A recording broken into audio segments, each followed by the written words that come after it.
Dansk har ændret mit liv. Hej og hjertelig velkommen til vores podcast. Jeg hedder Mikkel, og jeg glæder mig til endnu en ny episode. Dagens afsnit bliver kortere. En lytter skrev, at de sidste var for lange og kedelige. Derfor vil vi nu skabe mere variation. Og før jeg glemmer det, ved siden af mig sidder Sofie. Hej alle sammen. Selvom dagens afsnit er lidt kortere, bliver det stadig meget lærerigt for jer. Vi har et stærkt emne i dag. Vi taler om, hvordan dansk har ændret vores liv, og om vores vej med sproget. Vi viser både opture og nedture. Mikkel, start gerne med din historie. Med glæde. Jeg starter med det dybeste punkt, mit hul. For 6 år siden kom jeg hertil. Jeg talte ikke et ord dansk. Jeg havde intet job. Alt var nyt og larmende. En gang stod jeg i supermarkedet og kunne ikke engang bede om brød. Mit ansigt blev rødt. Ekspedienten forstod mig ikke. Jeg følte mig lille, næsten usynlig. Det gjorde det ondt. Jeg kan huske lignende øjeblikke. Dengang i 1990 fandtes der stadig telefonbokse, og alt blev betalt kontant. Jeg forstod ingenting. Jeg vidste ikke, hvor jeg skulle hen på Hovedbanegården. Jeg kendte ingen fra Danmark. Jeg følte mig ofte fortabt. Men en dag fik jeg en tanke. Hvis jeg lærer dansk, kan alt ændre sig.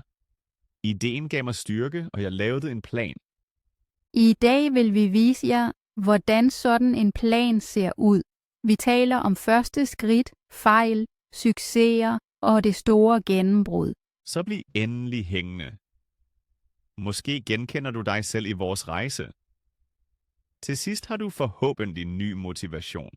Og vi er spændte på jeres historier. Fortæl os, hvornår du fik din første lille sejr på dansk. Sofie, kan du huske din allerførste dag her? Hvordan føltes det at stå alene med sproget? Ja, helt klart. Jeg ankom til Hovedbanegården. Jeg hørte højttalere, stemmer, skridt. Alt lød som en stor støj. Jeg ville bare købe en billet. Men jeg kendte ikke ordene. Jeg pegede på køreplanen med en finger. Manden bag skranken var venlig, men jeg forstod ham næsten ikke. Til sidst købte jeg den forkerte billet. Jeg kørte i den forkerte retning. Jeg var ked af det, men også fast besluttet på aldrig at opleve det igen. Det lyder hårdt. Jeg havde også pinlige øjeblikke. En gang søgte jeg job som tjener og sagde ordet tablet i stedet for bakke. Chefen grinede, men ansatte mig alligevel, fordi han kunne lide mit smil.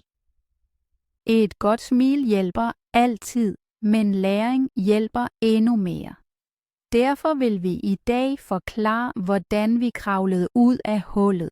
Vi viser små fremskridt og store vendepunkter. Præcis. Om lidt taler vi om det første skridt, beslutningen. Men før det, Sofie, har du et råd til lyttere, der lige er begyndt? Ja, træk vejret dybt. Accepter, at fejl er normale. Hvert forkert ord er træning. Hav en lille notesbog. Skriv 3 nye ord hver dag. Det er simpelt og giver hurtigt mod. Fantastisk råd. Dengang brugte jeg klistermærker. Mit køkken lignede et farverigt museum. Men jeg lærte ordene for kop, tallerken og komfur. Ser du, kreative tricks hjælper. Derfor, kære lytter, for at blive nysgerrige. I næste runde fortæller vi, hvordan små skridt blev til rutine. Første skridt ud af hullet. Godt, lad os tale om det første skridt. Beslutningen om at lære. Ja, det øjeblik er vigtigt. Uden en beslutning står man stille. Jeg husker det præcist. Jeg sad i mit lille kollegieværelse. Det var koldt. Jeg hørte mine bogfæller grine, men jeg forstod intet. Så tænkte jeg, sådan vil jeg ikke leve. Jeg tog min mobil, fandt et sprogkursus og meldte mig straks til. Det blev min start. Sejt. For mig var det et brev fra kommunen. Jeg skulle udfylde blanketter. Alt stod på dansk. Jeg genkendte kun ja eller nej. Jeg følte panik. Så sagde en veninde, kom med til aftenholdet. Vi lærer sammen. Den hjælp gav mig mod. Mod er nøglen. Men de første dage på kurset var svære. Læreren talte langsomt, men jeg forstod stadig lidt. Ord som en og et forvirrede mig helt. Jeg tænkte, hvorfor findes der 2 ord for ar? Ja, de artikler. Jeg satte farver på hvert ord. Grøn for 1, blå for 1. Mit værelse lignede en regnbue. Men det hjalp. God idé. Jeg skrev hvert substantiv med artikel 3 gange. En stol, et bord, en kniv.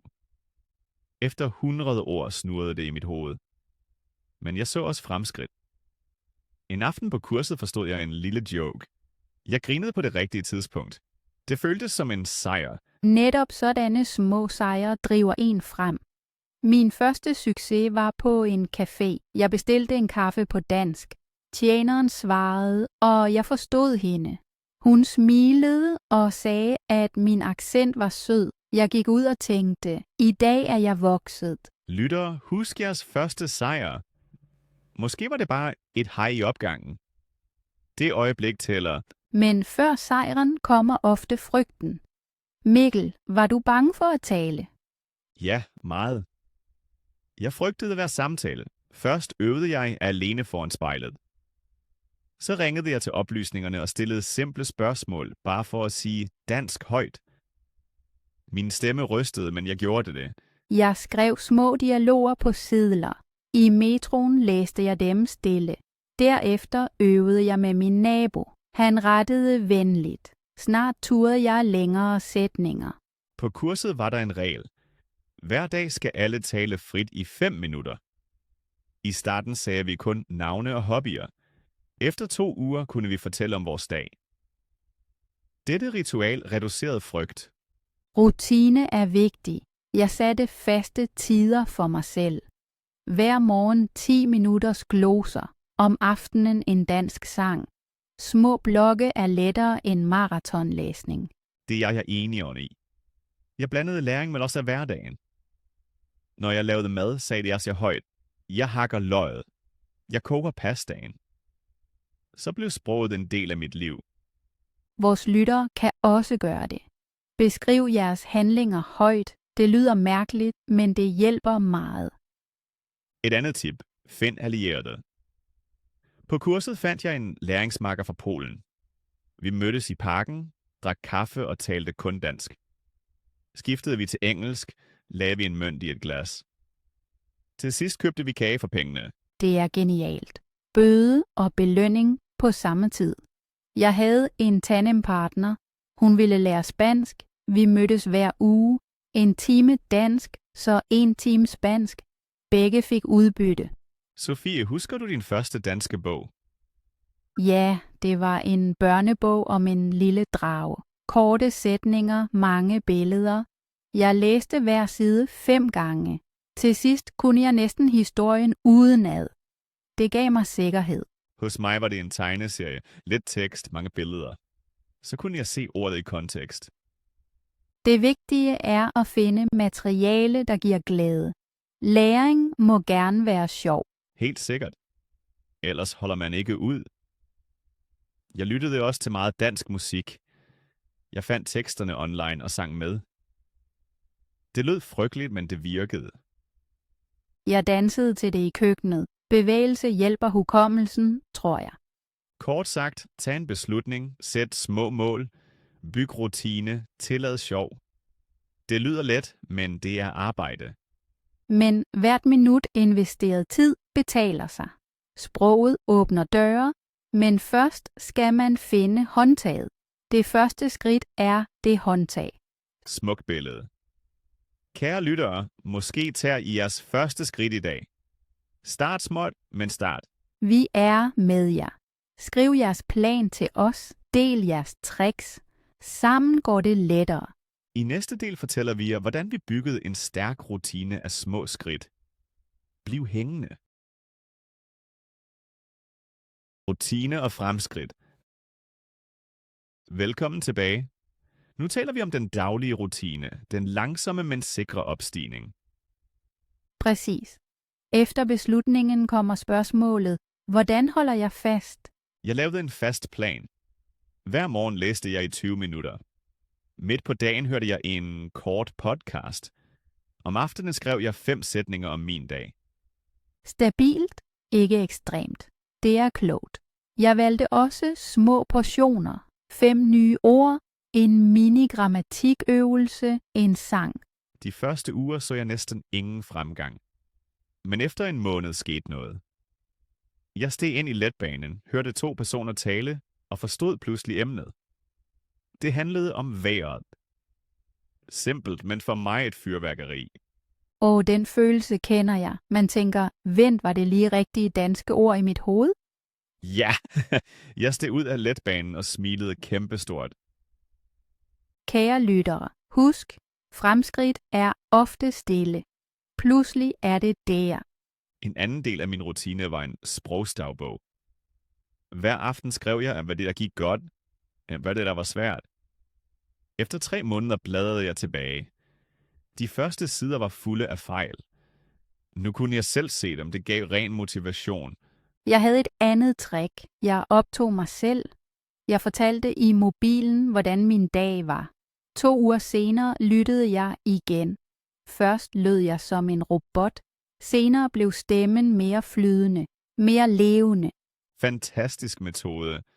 Man ser sin egen vækst. Man hører den, rettere sagt. Sandt. Snart kom nye venner.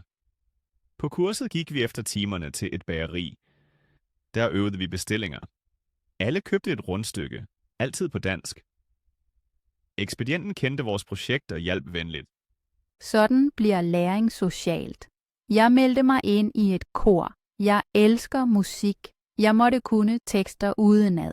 De andre hjalp mig med udtale. Efter prøverne drak vi te og snakkede. Det var ægte hverdag, ikke klasseværelse. Venner er som gødning for sproget. Man vil udtrykke sig, derfor vokser man. Smukt sagt. Jeg mærkede også, at fejl blev mindre farlige. Når min korveninde grinede, var det ikke hån. Det var fælles opdagelse. Fejl er byggesten. Uden dem intet hus. Mikkel, husker du dit første rigtige danske telefonopkald? Ja. Jeg skulle melde strømmålerstanden. Intet øjenkontakt, kun stemme. Mine knæ rystede, men jeg havde øvet teksten. Til sidst sagde kvinden, alt i orden, tak. Jeg lagde det på og hoppede rundt i stuen. Jeg kan se det for mig. Mit første var en invitation til fødselsdag. Jeg forstod dato, tid og adresse. Jeg tog endda den rigtige lagkage med. Før havde jeg nok købt salt i stedet for sukker. Disse små sejre danner en trappe. Jo højere man går, desto bedre ser man landskabet. Og man mærker, jeg har igen kontrol over mit liv. Jeg kan spørge, forstå og vælge. Præcis. Hverdagen blev lettere. Postkassen skræmte mig ikke mere. Jeg gik alene til lægen. Jeg forstod endelig jokes og lå, når de andre lå. Det er et vigtigt øjeblik at forstå humor. Det viser, at man rører kulturen. Hvad hjalp dig der? Simple comedy-programmer. Jeg så dem med undertekster. Først læste jeg, senere lyttede jeg. Til sidst behøvede jeg ikke teksten. Jeg øvede faste vendinger. Ikke kun ord, men små pakker som selvfølgelig intet problem seriøst. De får en til at lyde naturligt med det samme. Kære lyttere, vælg 3 vendinger denne uge og brug dem dagligt. Skriv dem på post-its og sæt dem på skærmen. Eller på køleskabet. Mad motiverer altid. Haha, sandt. Snart taler vi om øjeblikket, hvor dansk ikke længere var et bjerg, men et værktøj. Bliv nysgerrig. Vi ses i næste afsnit. I kan godt klare det. Gennembruddet. Så er vi tilbage. Nu kommer øjeblikket, der ændrede alt mit personlige gennembrud. Jeg er spændt. Fortæl. Efter cirka et år med dansk søgte jeg et bedre job. Jeg ville fra restaurant til kontor. En ledig plads som kundekonsulent kom op. Firmaet krævede god dansk. Telefon, mails, alt på dansk. Jeg tøvede først. Så tænkte jeg, nu eller aldrig. Modigt. Hvordan forberedte du dig? Jeg skrev mulige spørgsmål ned. Hvorfor vil du arbejde her? Hvad er dine styrker? Jeg øvede svarene højt igen og igen. Min tandemakker legede chef. Han stillede ekstra spørgsmål, fik mig til at svede. Præcis det behøvede jeg. Træning under pres? God idé. Og så kom dagen. Ja, jeg gik tidligt, så jeg ikke kom for sent. I receptionen så jeg tydeligt mit navn. Damen smilede. I venterummet mærkede jeg mit hjerte. Bum, bum, bum. Så hentede chefen mig. Vi satte os. Hun spurgte, fortæl lidt om dig selv. Pludselig flød det. Jeg talte langsomt, men sikkert. Jeg holdt små pauser, søgte ord, fandt dem. Jeg så hende ikke. Efter 20 minutter kom sidste spørgsmål. Kan du starte mandag? Jeg troede, jeg drømte. Wow, det er stærkt. Du fik jobbet. Præcis. Jeg gik ud, ringede til min mor, græd lidt. Ikke af sorg, men af lettelse. Dansk var ikke et monster mere, det var mit værktøj. Jeg føler din glæde. Mit gennembrud var hos lægen. Før tog jeg altid nogen med, fordi jeg ikke kendte fagordene. En dag var ingen fri. Jeg måtte gå alene. I venterummet igen den hurtige puls. Lægen kaldte mig ind. Hun spurgte om symptomer, medicin, allergi, og jeg svarede. Jeg beskrev smerte, varighed, styrke. Hun forstod alt. Til sidst sagde hun, dit dansk er meget godt. Jeg gik hjem og dansede i gangen. Den første samtale uden hjælp, fantastisk. Man mærker ægte frihed. Ja, fri, selvstændig, voksen. Jeg kunne forklare min sundhed selv. Det giver værdighed. Kære lyttere, måske venter jeres gennembrud endnu. Eller I har haft det allerede. Skriv til os. Hver historie inspirerer andre. Netop. Og husk, et gennembrud er ikke magi. Det vokser af mange små skridt. Pludselig ser man, at muren har en dør. Smukt sagt. Jeg husker min første store telefonsamtale i det nye job. En kunde ringede, havde et problem med sin regning. Før ville jeg få panik. Nu trak jeg vejret dybt, lyttede, forklarede løsningen. Kunden takkede. Jeg lagde på, og en kollega klappede mig på skulderen. Det føles godt. Jeg havde et lignende øjeblik i koret. Vi skulle synge et solo på dansk. Før ville jeg have sagt nej, men jeg prøvede. Efter optræden kom applaus. Jeg tænkte, dette sprog bærer mig, ikke omvendt. Flot billede. Når sproget bærer en, flyver man. Ja, og nogle gange falder man kort, men man ved, man kan rejse sig. Jeg vil give vores lytter et tip. Fejr jeres gennembrud. Køb en is, tag et foto, skriv datoen ned. Så ser I senere. Her vendte mit liv. Jeg har en lille æske derhjemme. I den ligger biografbilletter, breve, kvitteringer, alt på dansk. Hver seddel er et bevis. Jeg kan det. Det er vidunderligt. Mit bevis var ansættelseskontrakten. Jeg har den i ramme. Mikkel, tror du, der kun kommer et stort gennembrud eller flere? Flere. Sprog er som bjergbestigning. Man når en top, ser den næste. Men det første højdepunkt viser, vejen er det værd. Det synes jeg også. Mit lægebesøg var en top. Så kom soloen, så den første joke, jeg selv lavede. Hver top giver nyt udsyn og selvtillid. Præcis. Og nogle gange glider man, lander lidt lavere, men man kender stien. Kære lytter, hvis I kæmper i dag, tænk på jeres næste top. Den er der, selv når tog skjuler den. Smukke ord. Snart taler vi om, hvordan dansk åbner døre, både på job og privat. Bliv hængende. Vi glæder os, hvis I klatrer videre sammen med os. Dansk åbner døre. Velkommen tilbage. Nu taler vi om, hvordan dansk åbner nye døre. Ja, sprog giver muligheder. Job, kultur, privat. Lad os dele eksempler. Efter jeg startede i job, ændrede meget sig. Jeg tjente bedre. Jeg kunne søstå en egen lejlighed. Mægleren talte hurtigt, men jeg forstod nok. Jeg stillede spørgsmål til lejekontrakten. Før turde jeg ikke det. Jeg husker min første efteruddannelse. Kurset var helt på dansk. Emnet var projektledelse. I starten var jeg usikker. Snart mærkede jeg, at jeg kunne følge med. Efter kurset fik jeg en forfremmelse. Uden dansk var det aldrig sket. Sejt. Også privat åbner dansk døre. Jul for eksempel. Mit første besøg på et julemarked var kaotisk. Senere, med bedre dansk, forstod jeg historierne bag boderne. Jeg sang endda glad jul med uden at se på teksten. Jeg elsker fastelavn. Før troede jeg, det var kun kostymer og musik. Med sproget forstod jeg vittighederne i optoget. Jeg lå med folk, ikke bare af dem. Humor forbinder. Jeg fortalte for nylig en ordvits på kontoret. Alle grinede. Det føltes som et stort skulderklap.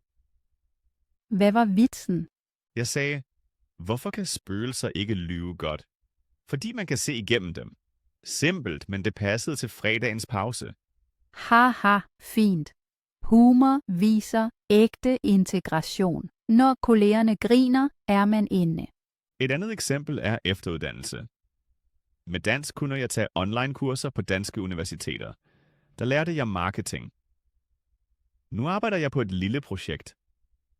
Sprog er altså et værktøj for drømme. Jeg har altid ville have en bogklub. Med venner startede jeg en, selvfølgelig på dansk. Vi mødes hver måned, drikker te, diskuterer romaner. Det udvidede mit ordforråd enormt. Det lyder hyggeligt. Jeg lærte gennem dansk også mere om kulturregler. For eksempel, hvordan man er høflig på kommunen. Det sparer tid og nerver. Ja, udtryk som kunne de venligst eller vil det være muligt er guld værd. Præcis. Med sådanne sætninger virker man respektfuld. Sagsbehandlerne hjælper ofte hurtigere. Dansk hjalp mig også med teknik. Mange apparater har danske manualer. Før kiggede jeg kun på billeder. Nu forstår jeg teksten og undgår fejl.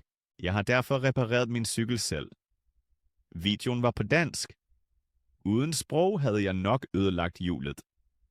Sprog sparer penge. Og det giver venner. Via en app fandt jeg en vandregruppe.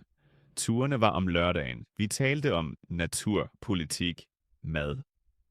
Jeg følte mig som en del af fællesskabet. Man vinder identitet. Før sagde jeg altid, jeg bor i Danmark. Nu siger jeg, Danmark er mit hjem. Stærk sætning. En lille succes på fodboldbanen hjalp mig. Jeg forklarede en taktik på dansk til en holdkammerat. Han nikkede og sagde, god plan. Bagefter scorede vi et mål. Sport, arbejde, fritid, alt vinder. Kære lyttere, tænk på jeres egne eksempler.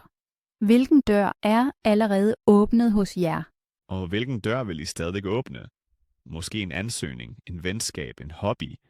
Skriv os jeres mål. Et offentligt mål motiverer mere. Rigtigt. Og glem ikke at fejre hvert fremskridt. En kaffe, en gåtur, en sang sunget højt. Dansk gav mig også stolthed. Når min familie i udlandet ringer, oversætter jeg film for dem. De bliver imponeret over, hvor flydende jeg taler. Min mormor spørger efter danske småkageopskrifter. Jeg forklarer dem nu uden ordbog. Det er sødt i dobbelt forstand. Haha, ja.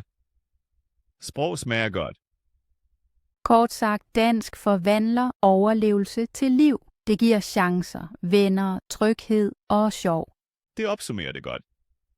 Snart ser vi tilbage og sammenligner før og efter. Bliv hos os. Det glæder jeg mig til.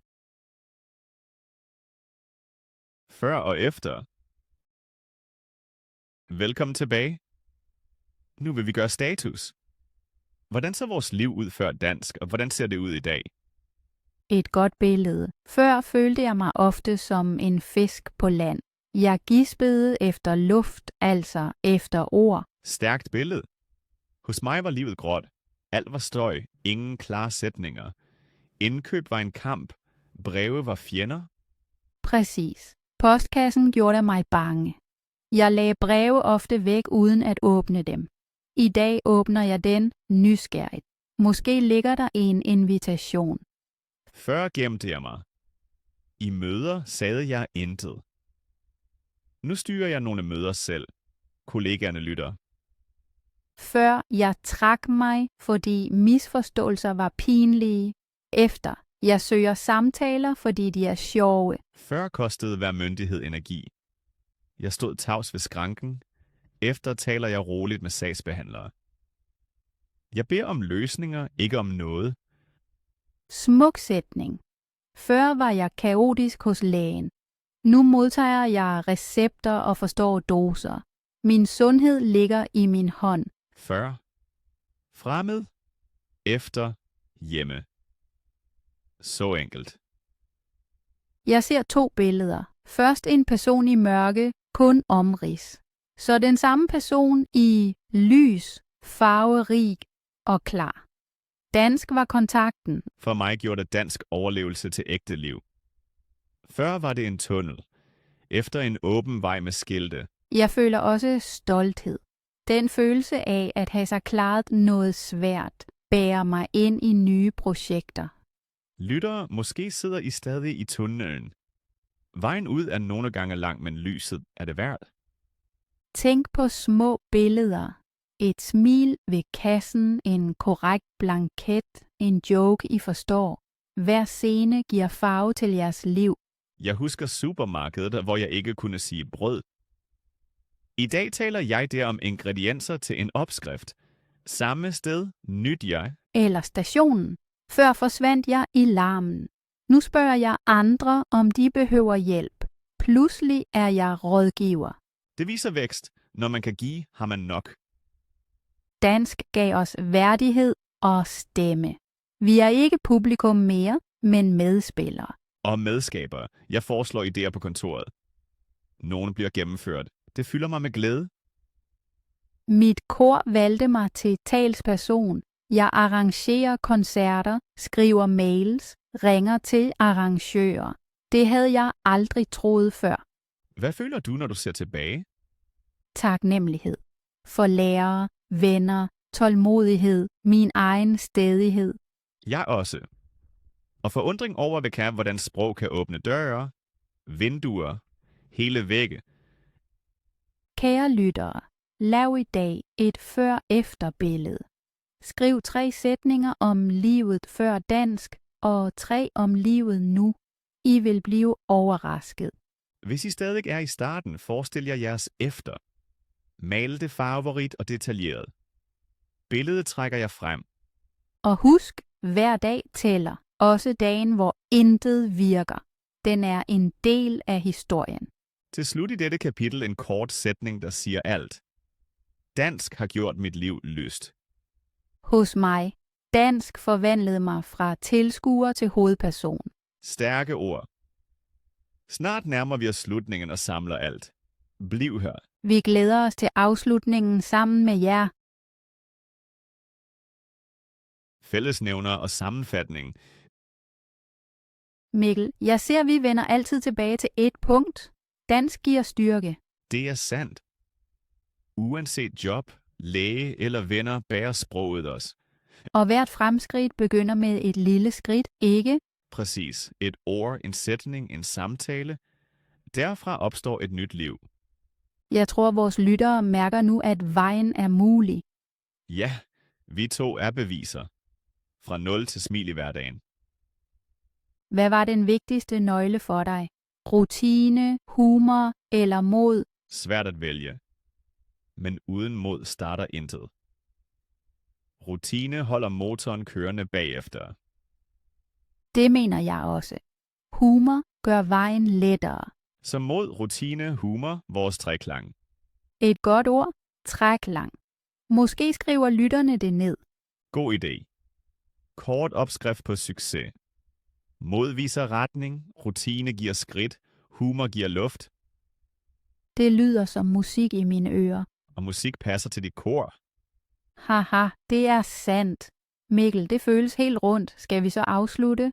Ja, gern. Din sidste sætning var en fin bue. Skal jeg opsummere kort? Gerne gør det. Vores lyttere elsker klare punkter. Okay, her kommer opsummeringen. Vi startede begge i et hul. Ingen dansk, meget usikkerhed. Første skridt var en fast beslutning om at lære. Så kom rutinen. Små daglige blokke, bøger, musik, samtaler. Udholdenhed gav små sejre som en vellykket bestilling eller at forstå en joke. Disse sejre byggede en trappe. På et tidspunkt kom gennembruddet. Hos mig var det kontorinterviewet hos Sofie Læbesøde. Pludselig blev dansk fra hindring til værktøj. Med værktøjet åbnede døre sig. Nye jobs, kurser, venner, kultur, humor. Livet blev farverigt. Vi indså, at fejl er normale, og mod forbliver vigtigt. Vores opskrift er derfor: udvikle mod, hold rutinen, bevar humoren. Alle kan tage denne vej. Hver lille handling bringer jer tættere på frihed og glæde. Tænk på jeres egne første sejre og fejr dem. Så vokser I videre. Det var vores historie i korte ord. Tak, Mikkel. Det samler det hele klart og motiverende. Afslutning og farvel. Så, kære lyttere, vi er nået til slutningen af dette afsnit. Ja, tiden fløj afsted. Samtalen var åben, ærlig og meget personlig. Jeg synes, det var dejligt at tænke tilbage til starten. Det minder mig om, hvor langt vi er kommet. Jeg har det på samme måde. Og jeg håber, vores rejse har givet jer mod. Helt sikkert. Tak fordi I har givet os jeres ører og jeres tid. Vi ved, at tid er kostbar. Derfor glæder det os ekstra meget, at I blev hængende helt til nu. Måske fik I endda et lille aha-øjeblik i dag. Hvis ja, gem det godt i hjertet. Skriv det gerne ned. En sætning på papir kan gøre underværker. Det er rigtigt. Og hvis I har lyst, så skriv til os om det. Vi læser hver besked og glæder os over hver stemme. Det er bare sjovere at lære sammen. Jeres erfaringer beriger os. Sofie, mange tak for den gode samtale. Din historie inspirerer mig hver gang. Tak selv, Mikkel. Din energi smitter og motiverer mig til at vokse videre. Så er der kun tilbage at sige: pas godt på jer selv, vær nysgerrige og mist aldrig humoren. Netop. Små skridt fører langt. Tro på jer selv og giv jer tid. Vi glæder os, hvis I også lytter med næste gang. Indtil da ønsker vi jer mange små sejre i hverdagen. Hav det godt, og på gensyn. Hej hej alle sammen, og have en vidunderlig dag.